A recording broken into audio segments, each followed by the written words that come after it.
When I first came to Sydney about 25 years ago, Oxford Street was this like thriving hub of queerness. Sydney's always attracted all the queers from Australia. It's like a place where people come together.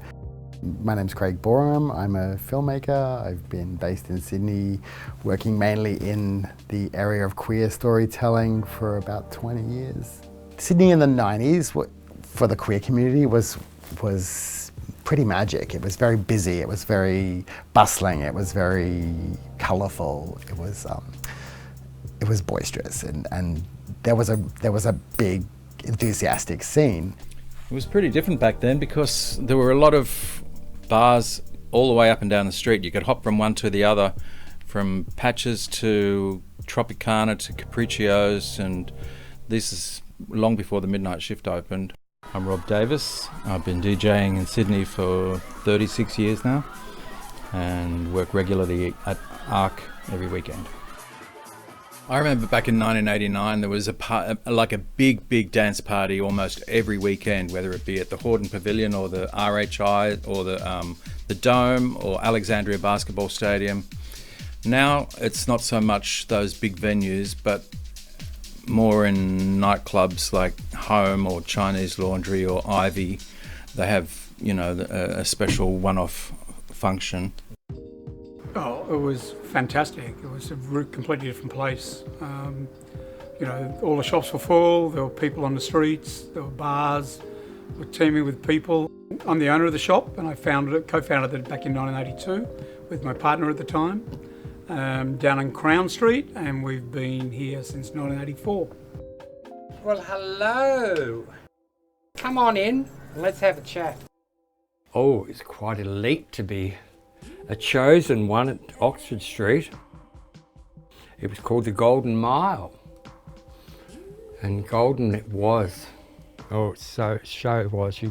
You couldn't put your finger on it. You couldn't explain it. Mardi Gras every day. Everyone just, it was a celebration. We were here and we were queer and we were going to be seen. Oh, she's cheap, nasty, but incredibly naive. And, she's just colour and movement. There's not much to poor old Cindy. Always been cheap and always been nasty. Where's your glasses, Nana? Can you see my glasses, kids? Full of shit. But, the type of shit that you could take home to Mum,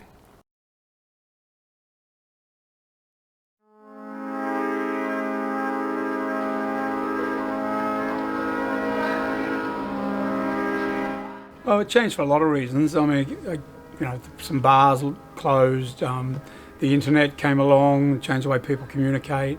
There are issues with the street. When the Westfield places opened in Bondi Junction in the city, they took people away from the strip and it changed the feel. All the fashion places went away, less people. There's all sorts of stuff, but things just completely changed really about 10 years ago. It's so corporate.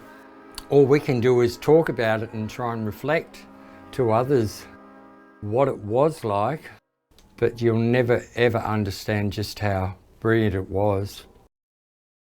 I think people connect in different ways. They use apps. They meet in other ways. They have different social networks. So, it's a totally different landscape, really. Like back then in the 80s and 90s, the club culture was the centre of socialising as a queer person. But it's not the case anymore. Previously, you used to have to actually go out to meet people and socialise, whereas with the advent of the internet, like things like gaydar, and that affected the life on the street, and then online dating apps from mobile phones like Grindr and Scruff and Tinder, it put another nail in the coffin. I think it's a combination of a few things. It hasn't died as such, but it's not what it used to be. But then again, that's just the nature of change. People adapt to whatever the zeitgeist is.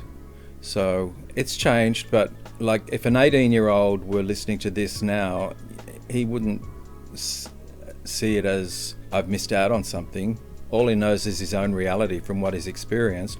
He doesn't know the old bars and clubs that used to exist, so people make the most of what they've got. So I guess it's a matter of adapting to the times and what's out there. As you can see at the moment, it's a very, very different, quiet place. It's dead. Yeah, it's gone. People say it will come back, but, you know, in what shape or form, it'll never be like it was. We close early because there's no one around. We used to be open 10 o'clock every night, and then Friday, Saturday nights, midnight. And it was people all the time. It was brilliant. Not so much now. Oxford Street now pretty much empty. It's dead. Yeah, I guess for me now, Oxford Street is a different landscape. It doesn't have quite the same bustling community that it had back then. I guess the necessity for everyone to be a part of the community is less so because of where we've gotten to in the world. I think club culture has changed. I think that it's not quite the priority of the queer community as it was. It's not what it used to be, but by the same token, it's not dead. You go out any weekend and Arc is packed. Universal, the old midnight shift, is busy. Admittedly, they're really the only two clubs. To be dead now? No, it'll never die, Oxford Street. We'll always resurrect and just, you know, have some old queen on a microphone going for it. They can never take that away from us. There'll always be a sequin or a feather on the ground somewhere.